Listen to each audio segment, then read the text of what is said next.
KCMA's webinar, COVID-19 1 year later. And our speaker today is Mark Duvall at Beveridge and Diamond, and he is specializing in the Osha issues that are facing the cabinet manufacturers coming this year.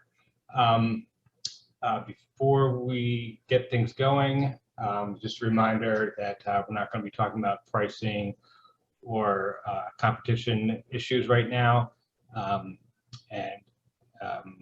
we're looking forward to Mark's presentation, so let's just start it off. Okay, thanks very much. And Mike, next slide, please. Sure.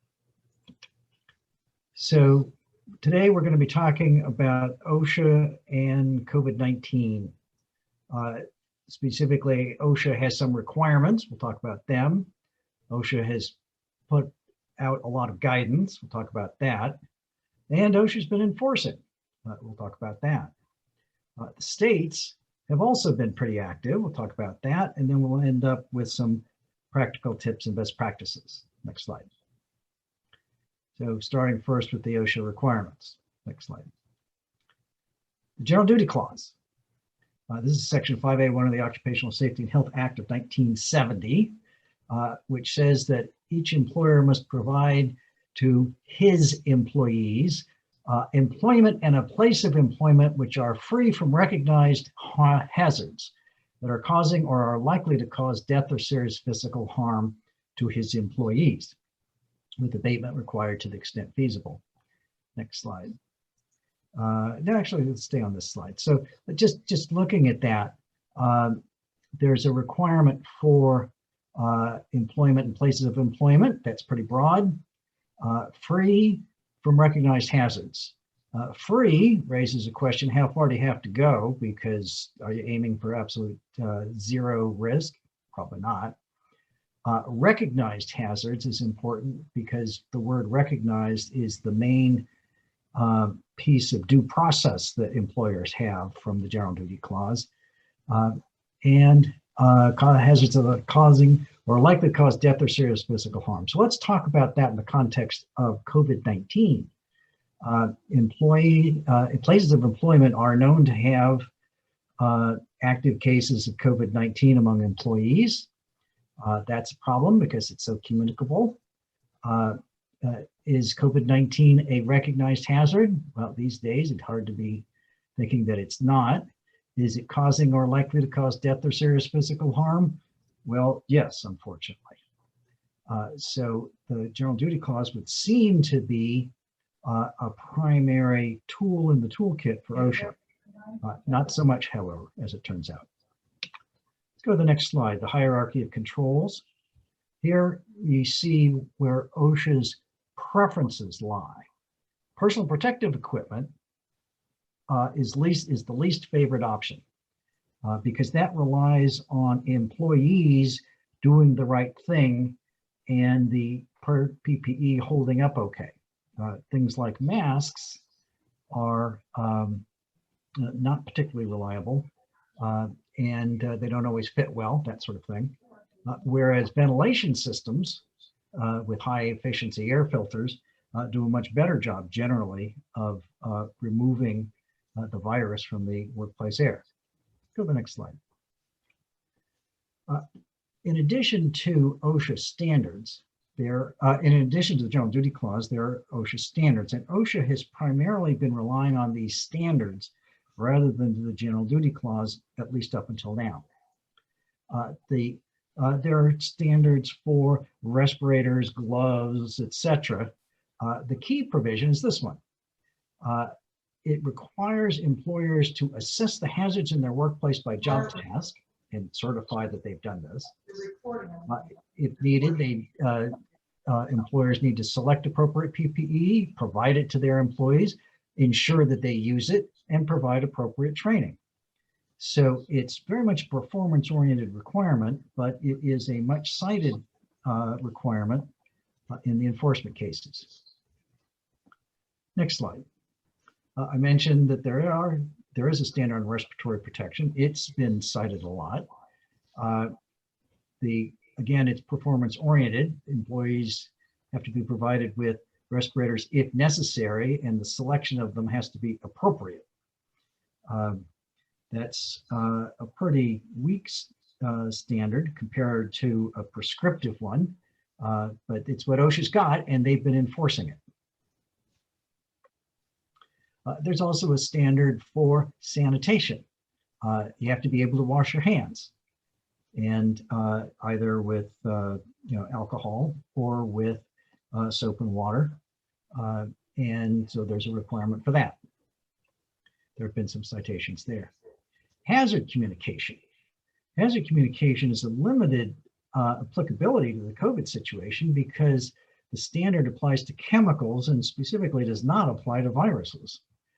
But in cleaning, trying to clean, there are a lot of cleaning products that themselves are chemicals and hazardous. And so increased warnings about the cleaning materials is a requirement under the OSHA HAZCOM standard. In addition, the employers can consider the virus as if it were a chemical and use some of the techniques under the standard to alert their employees, but that becomes voluntary. There is a standard on bloodborne pathogens. Well, only problem is, of course, that the coronavirus is not a bloodborne pathogen. It's a respiratory one. Sometimes if blood is being taken for doing antibody testing or something like that, this standard might come into play. But it's mainly useful because it's got an analytical framework that may be useful, could be adapted for controlling sources of the virus. And there's a record keeping and reporting requirement. Now, record keeping and reporting actually didn't ever make somebody healthier, but it can lead to healthier behaviors, and it is definitely leading to enforcement. The EPA, or I'm sorry, OSHA has not adapted its record keeping rules to the COVID situation, but it is applying them and it is interpreting them. So you have to record a COVID-19 case if it's confirmed, and that means confirmed by a positive test, and if the case is work-related. And there's some guidance that EPA has put out as what it means to be work-related. And in addition, the case has to meet the general recording criteria. Was there a death, days away from work, restricted work, transfer to another job, medical treatment beyond first aid, or loss of consciousness? If all of those three triggers are met, then you've got a case to record. Next slide. There is also, and here's some of the guidance that EPA has put out. A COVID case is likely work-related if, and they give some examples, but probably not work-related if some other examples. And OSHA will exercise some enforcement discretion if you tried hard. At least that's what they're saying. Next slide. There are also reporting requirements for COVID cases, and there have been a number of citations for employers who allegedly didn't comply with this requirement. This is kind of an odd one. You have to report a work-related fatality within 8 hours. 8 hours of what? 8 hours of the death. Okay, that's understandable, so long as the death occurs within 30 days of exposure, exposure to the virus. That means that if somebody goes to the hospital, ultimately dies, but it takes more than a month to die, then the case is not recordable, not reportable. It is recordable on your log. There's also, you have to report a work-related inpatient hospitalization. Inpatient means not for observation, but for actual treatment, within 24 hours of an exposure to the virus. The only problem with that, of course, is that it generally takes more than 24 hours from exposure for symptoms to arise to the point where somebody would be hospitalized.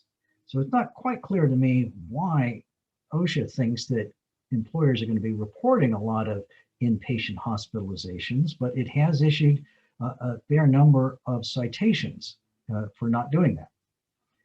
Next slide.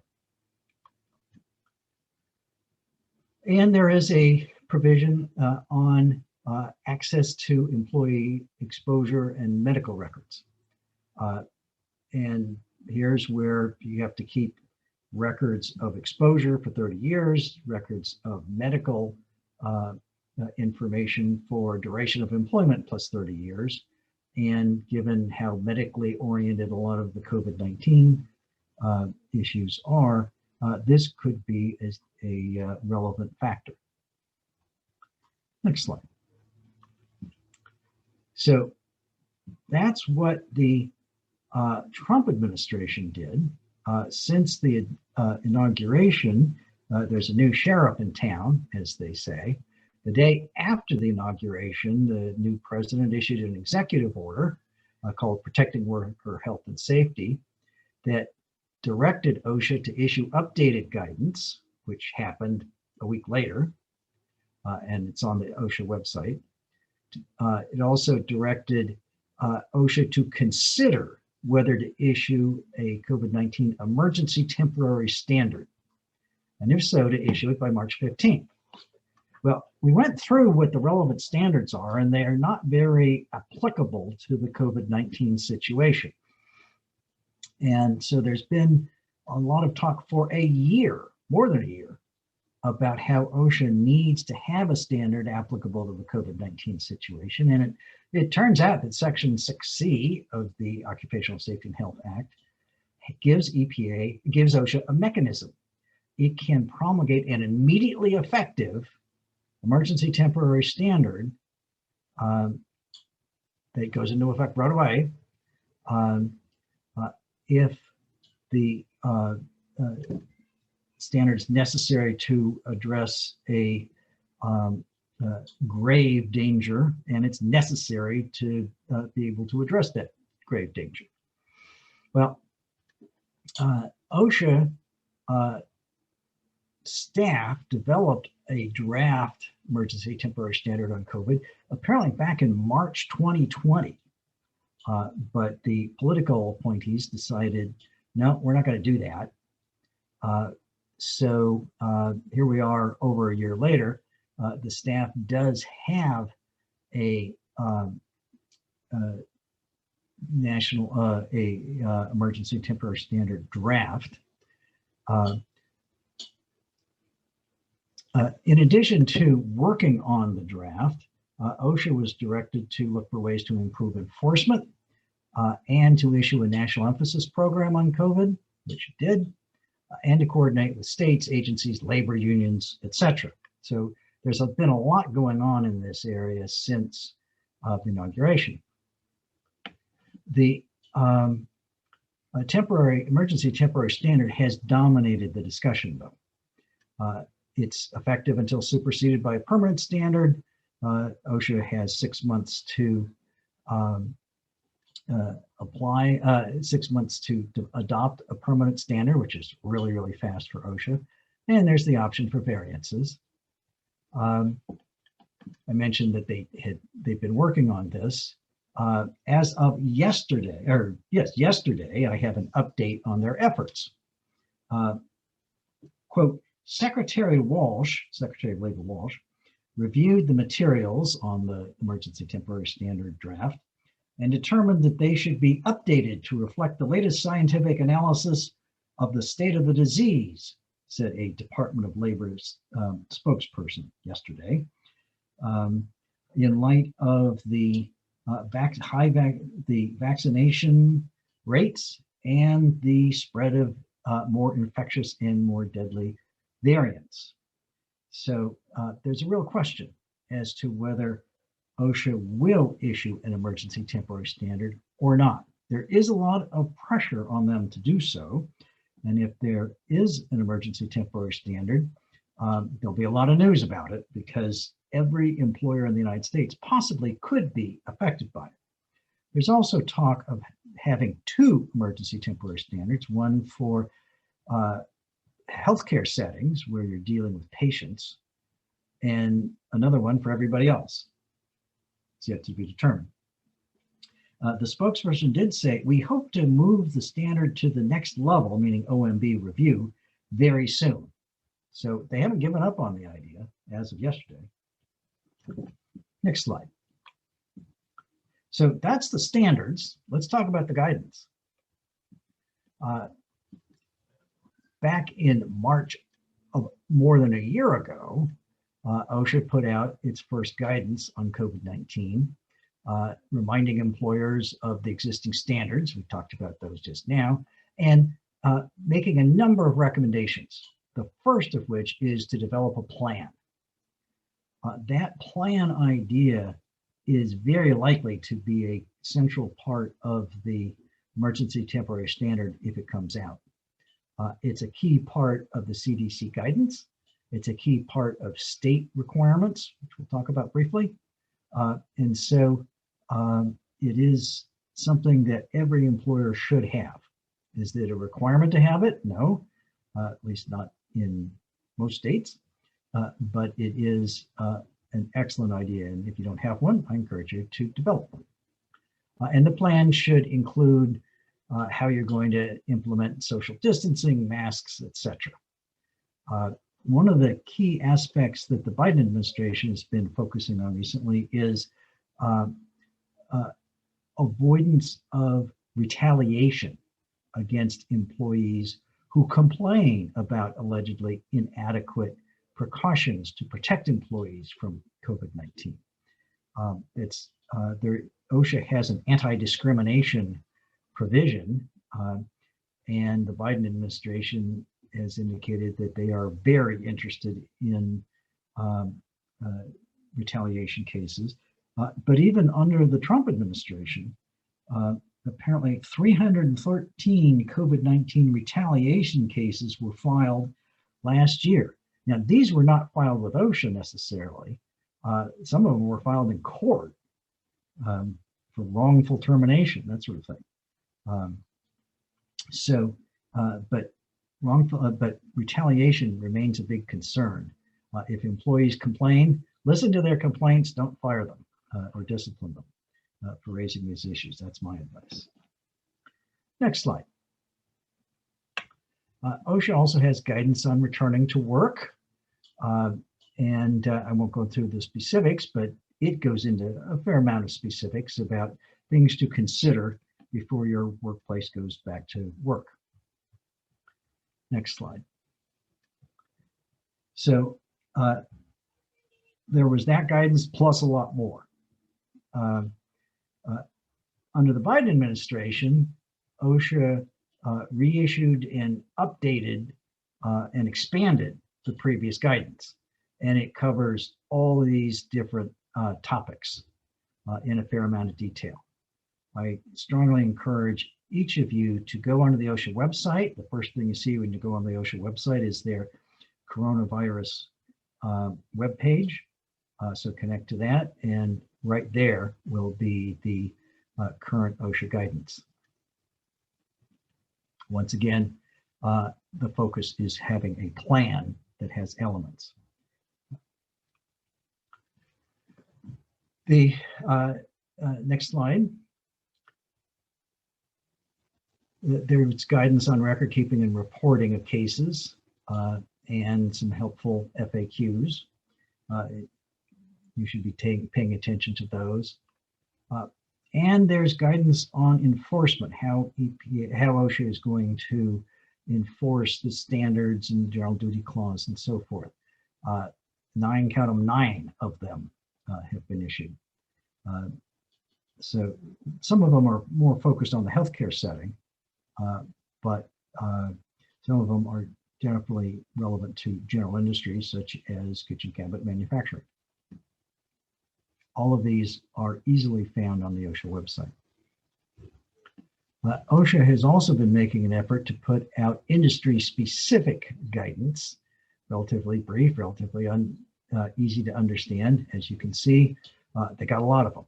None of them is specific to kitchen cabinet manufacturing, but as you look through them, some of them may be helpful for you. Next slide. So now we're going to talk about enforcement, everybody's favorite OSHA topic.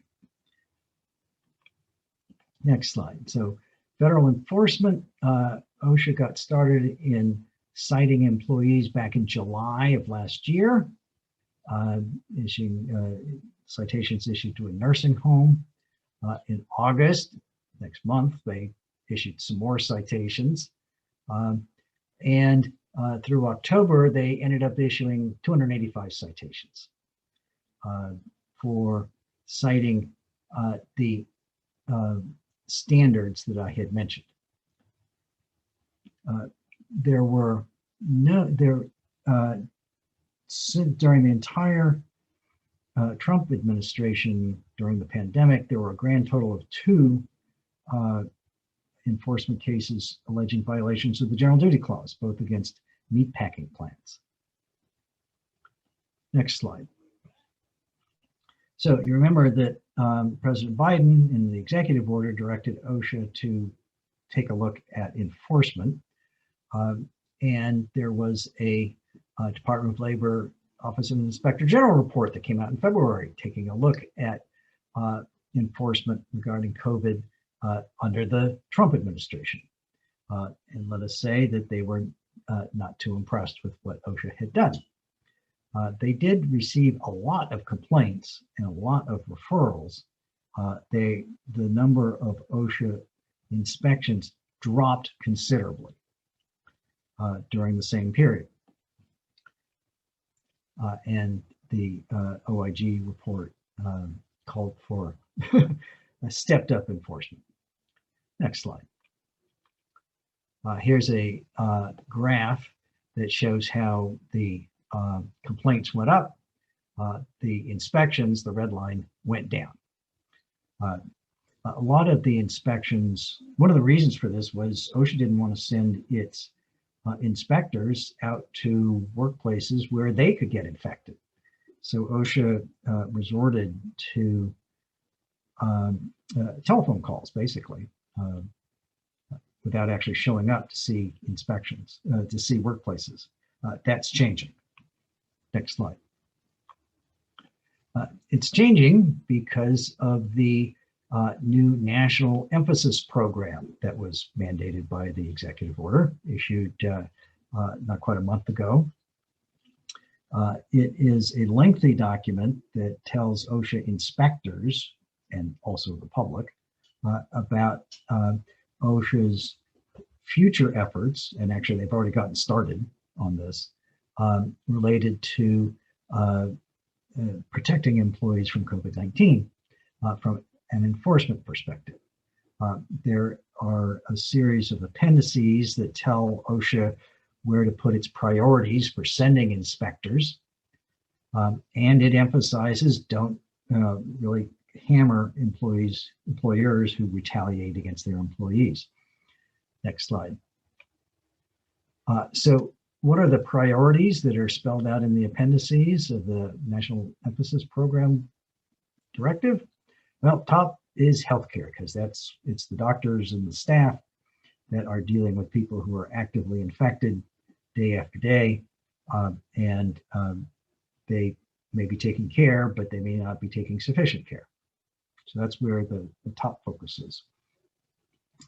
Then the next level of prioritization is non-healthcare essential workers, and there's some listed industries mainly related to food, trucking, that warehouses, that sort of thing. The next level of prioritization is non-healthcare industries and essential critical infrastructure.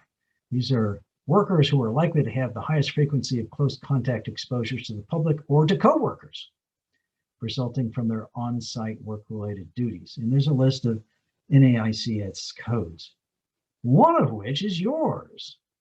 33711, wood, kitchen, cabinet, and countertop manufacturing. This is the first time I have ever seen OSHA pay much attention to the kitchen cabinet manufacturing industry, but it is now. And so there is a significantly better chance this year than last year that you will be visited by an OSHA inspector under the National Emphasis Program, looking at your compliance with the existing OSHA standards. And by the way, the National Emphasis Program now says, and we've got the General Duty Clause and we plan to use it. So be aware of that. How do you comply with the general duty clause for COVID-19? And the answer is follow the OSHA guidance. Have a plan, institute social distancing and masks, use engineering controls to the extent you can, etc. OSHA also, the same day as they issued the National Emphasis Program, put out an interim enforcement response plan, which decidedly shifts the focus from telephone calls to on-site workplace inspections. And they'll do remote-only inspections only on an exceptional basis. Next slide. So now we're getting into litigation.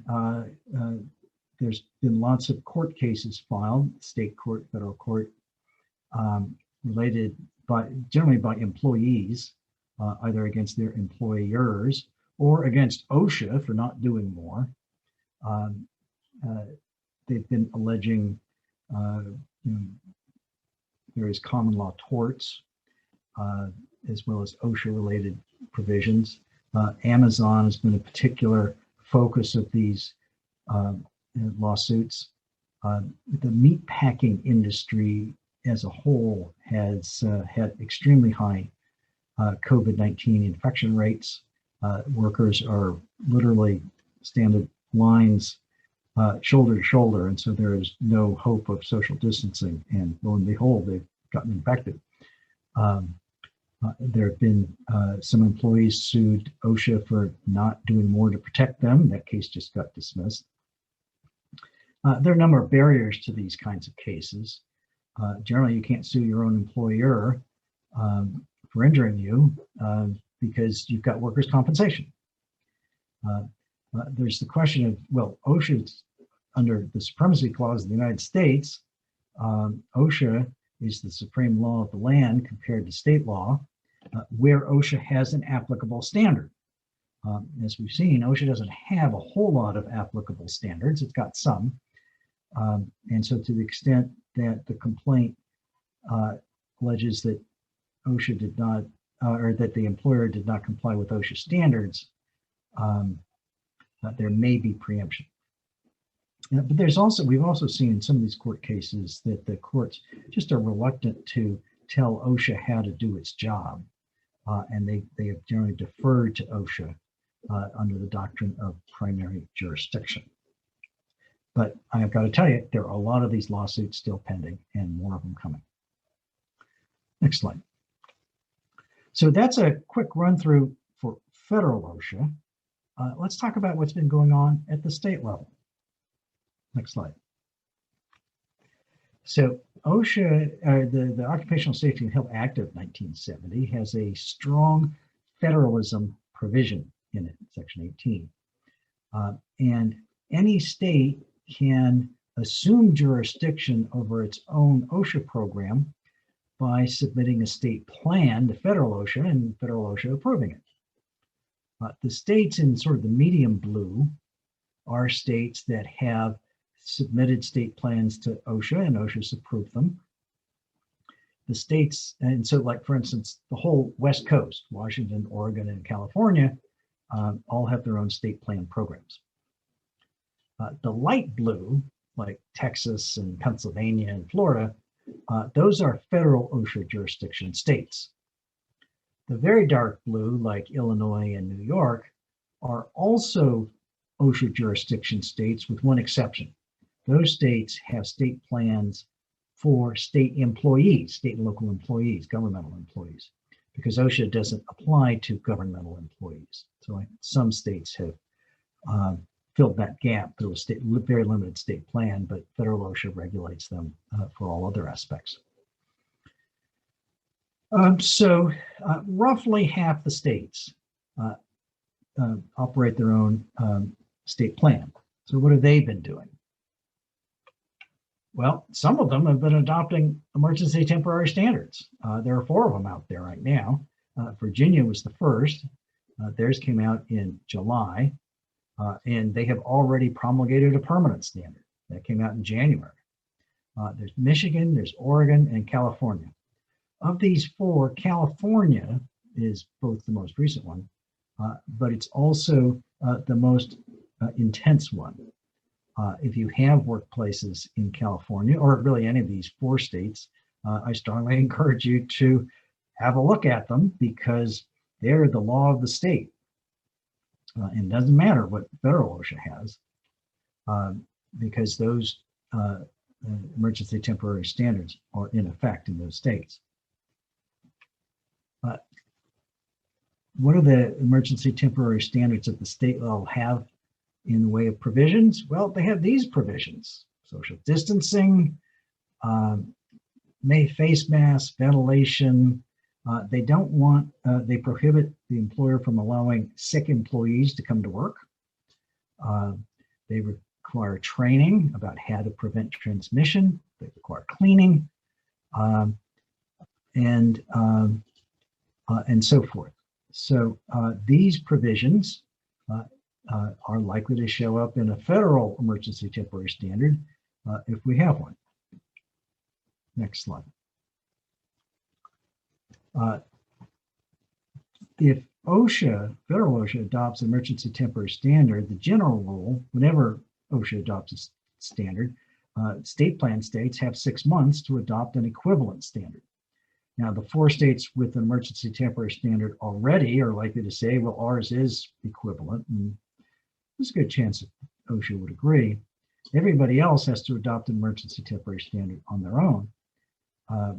The other states of the state plan states, of course, in 6 months, the pandemic hopefully will be just about done, which does raise the question, is 6 months the right time?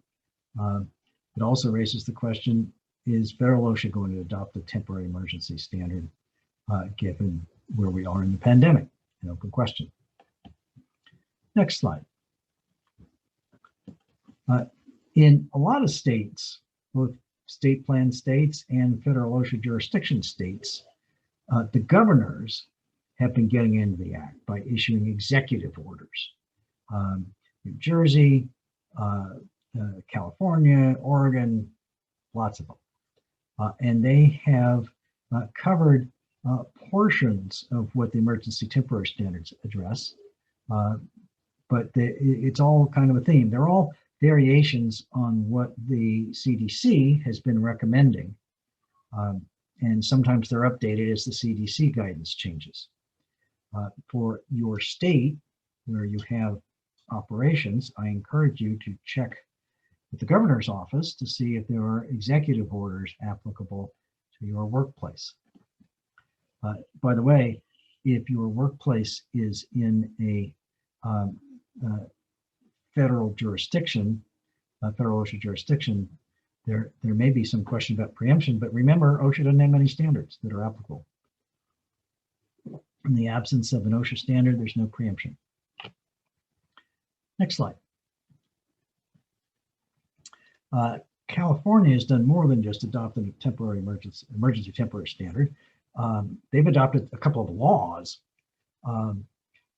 AB 685, which has to do with notification and record keeping, and a variety of other other aspects, and another standard that has to do with workers' comp. So we're now going to turn to practical tips. And next slide. And Mike, I can't quite see. Are we on practical tips? The clear slide. All right, well, let's go through them. So what should you be doing? Well, you should be complying with the law. Let's start with that. Since the law varies from state to state, for state plan states anyway, and then there's the federal OSHA requirements, as well as state executive orders, you've got an obligation to go out and find out what the requirements are. But in addition to the requirements, there's a lot that you may not be required to do, but you really should do. Nobody wants their employees to get sick with COVID-19. I assure you that the employees don't want that either. And so you should be taking steps if you haven't already. If you have taken steps, take a fresh look at the steps you have taken and update them in light of current CDC guidance and OSHA guidance. Starting at the top with a control plan. If you don't have a control plan, it's hard to manage what your response to COVID-19 is in the workplace. It's really, really, really important to communicate clearly and regularly with your employees about precautions that they should be taking, that they must be taking, that you can discipline them for not taking. Workplace rules are enforceable. It's not enough to put the burden on the employees, though. Putting up a sign saying stay 6 feet apart is not going to help you with the OSHA inspector if your workers are standing shoulder to shoulder and you know about it and you're not doing anything to prevent them from working shoulder to shoulder. So to protect yourself as well as them, you need to be actively out on the floor checking to see what the employees are doing. We've talked about retaliation. It says protect employers. You protect employers by not retaliating. You protect the employees by not retaliating. The guidance is changing. It makes sense to check the CDC website, check the OSHA website. The OSHA website with its coronavirus guidance is pretty helpful because they put out the word new whenever they put something new on their website. So it makes it easy to check for updated guidance. And it's not enough to check with CDC and OSHA. You also need to be checking with your state, and in some cases locality, but for the most part, things are operating on the state level rather than the local level. So that's all precautionary, but what if things go wrong? You need to have two things in addition. One is, what are you going to do when an employee or a bunch of employees come down with COVID-19? How are you going to deal with that? You need to have a plan for that. What are you going to do when the OSHA inspector shows up at the front gate? Putting together a plan for dealing with OSHA inspectors at that point is a little bit too late. You need to have a plan now for dealing with OSHA inspectors. I might mention that Beveridge and Diamond has a website, bdlaw.com, with an OSHA resources page. And on the resources page is a 5-page guide to dealing with OSHA inspectors in general. If you're interested, I encourage you to have a look at that. Just go ahead and download it. It's got some pretty good advice for dealing with OSHA inspectors, looking at any kinds of things. It's not specific to COVID-19, however. Next slide. So we are now at the end. That's what OSHA has done. That's what the states have done, at least in summary. The next question is, what are you going to do? This is the kind of thing that employers might talk to their trade association about but for the most part, they figure this stuff out for themselves. I really encourage you to be active rather than passive and take responsibility for protecting your employees as well as complying with the legal requirements and do what needs to be done to protect your employees. At this point, I'm going to stop and take any questions. Anybody have any questions?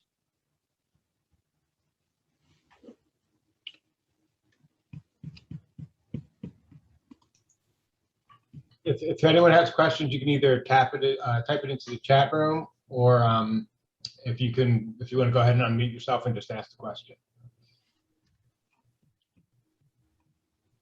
Okay, here's one. Mark, can you speak to whether or not recording COVID-19 cases on the OSHA log might trigger inspections? Well, not directly. because OSHA doesn't have access to your OSHA log day to day. They require the reporting of totals and not a lot of details the following year. OSHA logs are employee accessible, and so employees or unions, if you have a union, can get access to the log, and if they see COVID cases, that might raise an issue. I got to tell you that the likelihood is that your employees know if there are actual COVID cases there, and regardless of whether they're on the log or not, is the kind of thing people actually talk about. And moreover, if the case is not recorded on the log and they know about it, there may well be some questions of you as to why it's not on the log.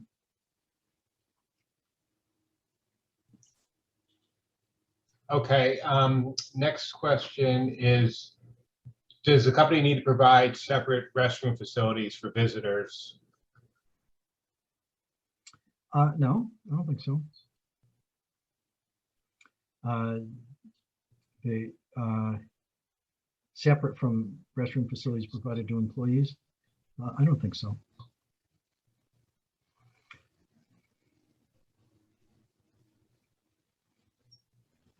I've certainly visited a lot of workplaces and used the restroom facilities that employees use.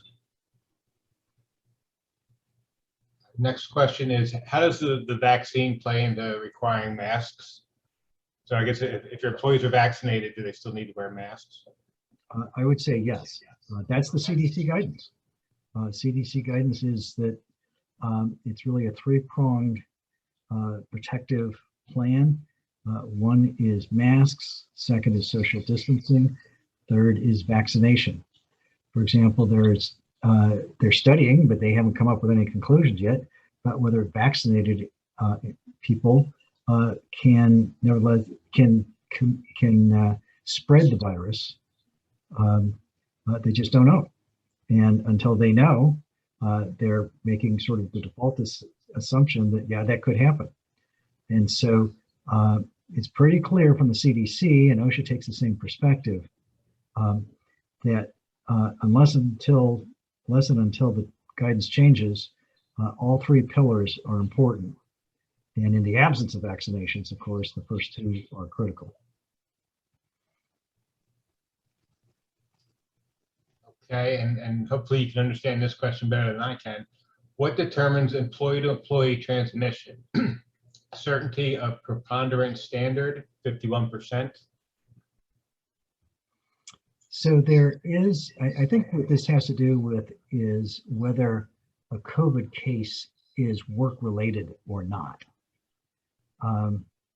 And there is a specific OSHA guidance document that's got more details than I can give you, but it addresses what are the criteria for that. And let me just, I believe it's in one of the criteria.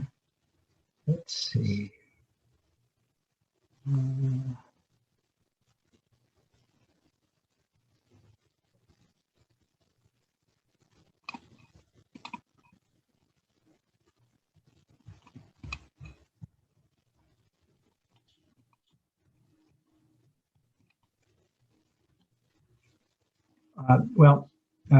I'm going to defer to that document, but it basically says, take a look. Do you have just one isolated case, or do you have a cluster of cases? If you have a cluster of cases, is there a common element? Have those employees been working closely together, for instance? And it basically comes down to a more likely than not kind of standard, which is not necessarily 51%, but it's sort of in that spirit. What you're supposed to look at is all the circumstances and make a determination, which is what you're supposed to do in any case that you have an injury or an illness to determine whether it's work-related or not.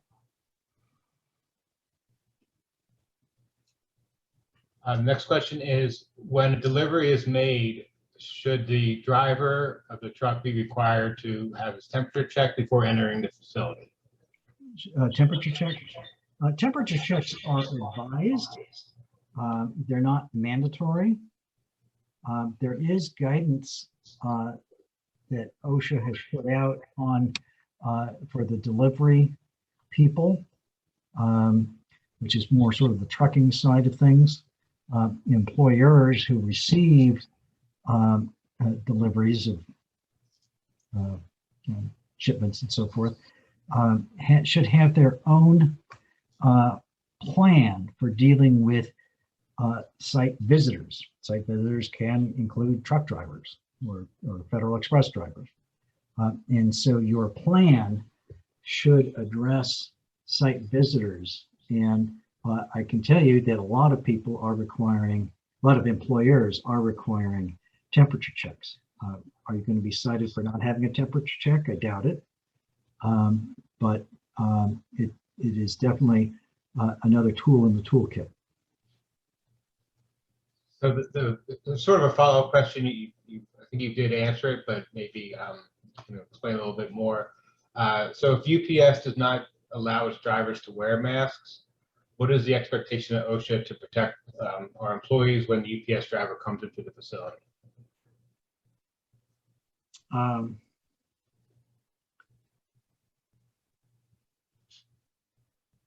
I wasn't aware that UPS didn't allow its employees to wear masks. That does strike me as kind of bizarre. But there are a lot of, grocery store stockers and so forth, as well as Amazon and UPS drivers. And I guess I had been paying attention as to whether they were wearing masks or not. One thing I would do would be to steer, limit the access of site visitors, whether they're UPS drivers or whatever, so that for the most part, they are not in contact or within 6 feet of any employee. The employers can impose requirements for site visitors. Employers are in charge of their own workplaces, and UPS may not allow masks, but you don't have to allow the UPS driver onto your site if you require masks, even as site visitors. Okay, we have a couple more questions. We'll kind of go out of order here to stick with the mask theme. Has anyone gotten to the point where they're considering phasing out masks?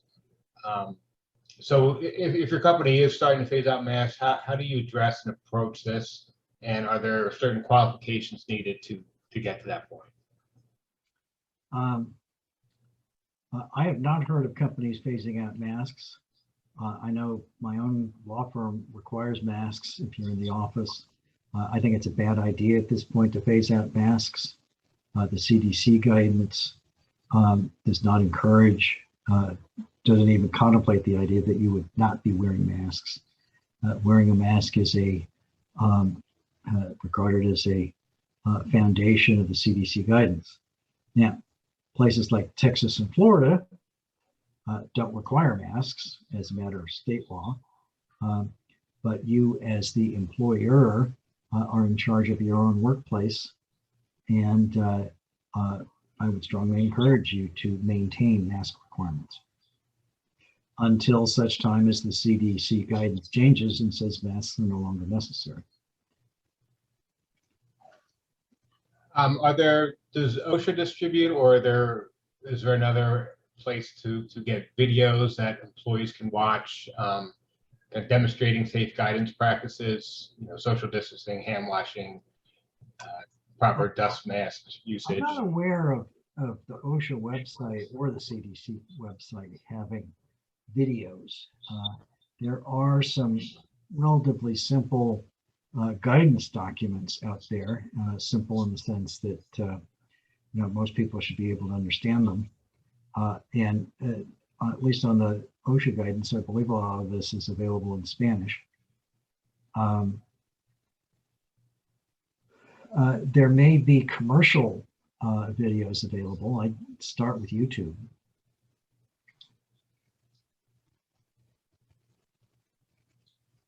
Okay, we have time for one more question if anyone has one.